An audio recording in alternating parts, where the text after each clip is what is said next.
Super Double Dragon came out on the SNES in 1992 and is one of my all-time favourite SNES titles. I adore this game. It's one of my favourite beat-em-ups. It's definitely my favourite beat-em-up on the SNES. And I was like umming and ahhing about how to capture footage for this game because I was like, well, I could try and sort of cut a few of the levels together. Then I was like, no, I'm just gonna let it play out naturally, like how I play the game, with just the first level of the game going through single player. And this game is beautiful. The colours now, they look so good. I am really lucky to have a boxed version of this game. It's a very hard game to find nowadays for some reason on the SNES, especially the PAL version is really hard to find for some reason, and I'm not quite sure why. I guess it just didn't really take off that well in Europe as it did in North America and Japan, but thankfully I have got a boxed version and I absolutely love this game. It still plays just as well as I remember it.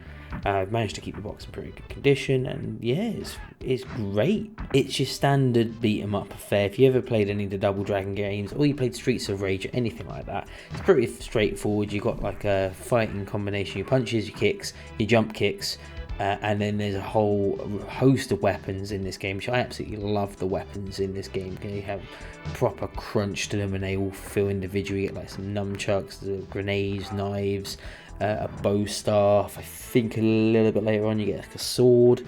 It is great. The variety in this game is great. And like all good beat 'em up titles, obviously this game's 2-player, and it just adds so much more. Going through this game with a second character is great, and it is a great sort of game to play side, like couch co-op.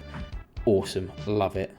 Now, I used to play this game so much as a kid. Me and my brother was a bit older than me.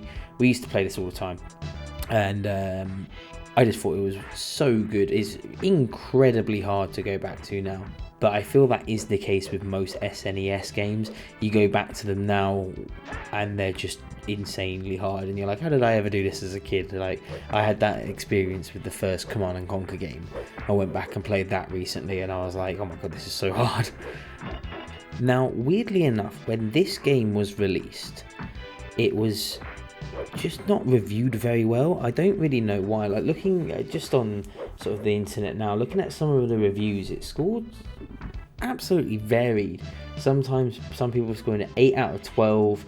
Someone else gave it 35%, someone else gave it 193 out of 200. So there was like a massive difference between people that loved this game, people that hated it.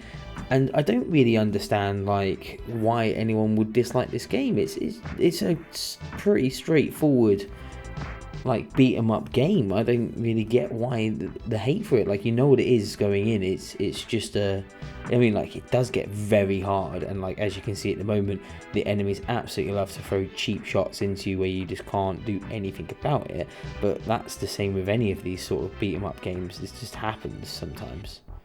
But I really love the artwork in this game and the sprite work. I think it looks so good, it's so expressionate, and there's so many colours. It really pulls out what was good about the SNES, and like using the full graphic capability of the SNES.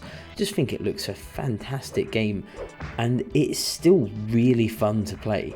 Like, going through this again, yeah, I died quite a few times because this is just raw footage. I haven't edited any of it. I just sort of I'm just talking over my capture.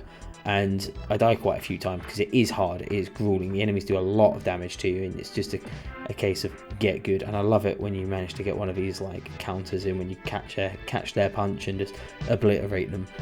But yeah, it's a fantastic game.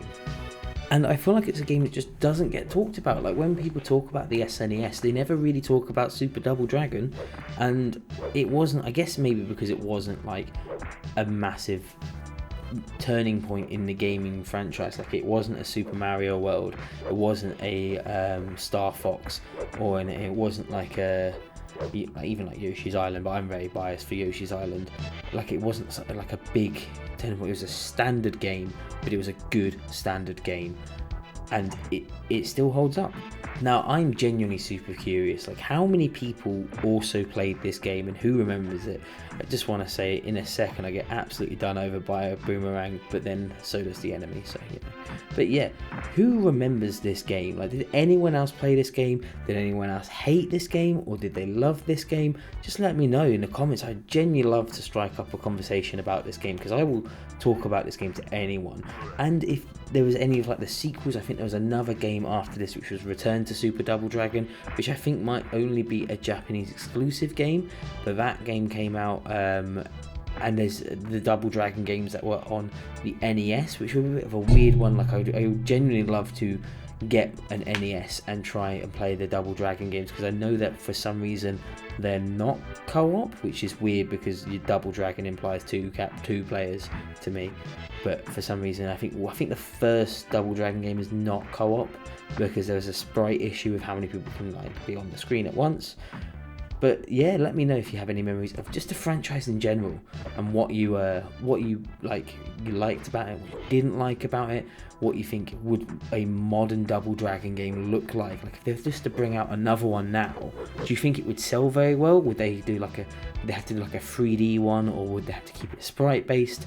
Like I'm genuinely curious to what people think about this series, and wonder like what would the series look like now in the modern gaming era.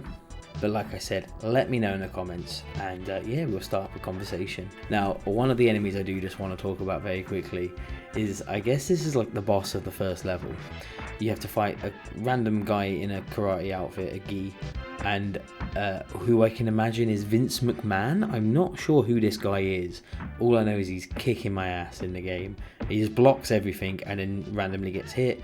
I threw a bloke at him and he still just kept coming, but I feel like he genuinely is modelled after Vince McMahon, because there isn't really throughout the game many other character sprites of this like man in suit, and I just think it's such a strange thing to have as the first boss of the first level. It's just a businessman that is definitely a wrestler and is definitely Vince McMahon.